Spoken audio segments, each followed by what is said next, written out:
ಏನ್ ಬ್ಯಾಟ್ ತಗೊಂಬಂದ ನೋಡ್ತೀರಾ, ಅದೆಲ್ಲ ಸರಿ ಏನಿದೆಲ್ಲ ವಿರಾಟ್ ಕೊಹ್ಲಿ ಜಸ್ಟ್ 100 ಮಿಸ್. ಯಾಕಂತಂದ್ರೆ ನೋಡ್ರಿ, ಹಾರ್ದಿಕ್ ಪಾಂಡ್ಯ ಸ್ಟ್ರೈಟ್ ಸಿಕ್ಸ್ ಹೊಡೆದ್ರೆ ICC ಚೇರ್ಮನ್ ಇದನ್ನಲ್ಲ, ಅವನೇ ಬಾಲ್ ವಾಪಸ್ ಹೋಗಿಬೇಕು, ಆ ತರ ಸಿಕ್ಸ್ ಹೊಡೆದಿದ್ದ. ಹಾರ್ದೇ ಬ್ಯಾಟೆ ನೋಡಿ, ಹಾರ್ದಿಕ್ ಪಾಂಡ್ಯನ್ ಬ್ಯಾಟೆ ತಗೊಂಡ್ಬಿಟ್ಟಿದೀನಿ. ನನ್ ಮೇಲೆ ಆಣೆ ಇಟ್ಟಳು.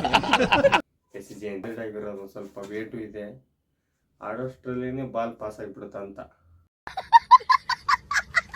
ಅಷ್ಟು ವೇಟ್ ಇದೆ ಬ್ಯಾಟ್ ಇದು. ಸೊ ಇವತ್ತು New Zealand and south Africa match ಇದೆ, ಸೆಕೆಂಡ್ ಸೆಮಿಫೈನಲ್ ಲಾಹೋರದಲ್ಲಿ. ಇವತ್ತು ಯಾರು ಗೆದ್ದಿದ್ದಾರೆ, ನಾಳೆ 9ನೇ ತಾರೀಕು ಸಂಡೇ ನಮ್ ಕೂಡ ಇಂಡಿಯಾ ಟೀಮ್ ಕೂಡ ಆಡೋಕ್ಕೆ ದುಬೈಗೆ ಬರಲೇಬೇಕು. ಯಾರು ಗೆದ್ದಿರ್ತಾರೆ ಅವರು ನಮ್ಮ ಇಂಡಿಯಾಗೆ ಬರ್ತಾರೆ ಫೈನಲ್ಗೆ, ಸೋತವರು ಸೀದಾ ಮನೆಗೆ ಹೋಗ್ತಾರೆ. ನಿನ್ನೆ ಆಸ್ಟ್ರೇಲಿಯಾದವ್ರು ಹೆಂಗೆ ಕಳಿಸ್ಬಿಟ್ರಲ್ಲ ನಮ್ಮ ಇಂಡಿಯಾದವ್ರ ಮನೆಗೆ, ಸೊ ಆಸ್ಟ್ರೇಲಿಯಾದವ್ರಿಗೆ ಫೈನಲ್ಗೆ ಬರೋಕ್ಕೆ ಬಿಟ್ಟೇ ಇಲ್ಲ. ಯಾಕಂತಂದರೆ ಲಾಸ್ಟ್ T20ಯಲ್ಲಿ ಅಫ್ಘಾನಿಸ್ತಾನದವರು ನಾಕೌಟ್ ಗೇಮಿಂದನೇ ಆಚೆ ಆಗಿಬಿಟ್ರು. ಸೊ ಇವತ್ತು ಸೆಮಿಫೈನಲಲ್ಲಿ ಇಂಡಿಯಾದವ್ರು ಹೊಡೆದಾಗ ಆಚೆ ಆಗಿದ್ದಾರೆ. ಸೊ ಇನ್ನೂ one step way title winning. So all the best of India. So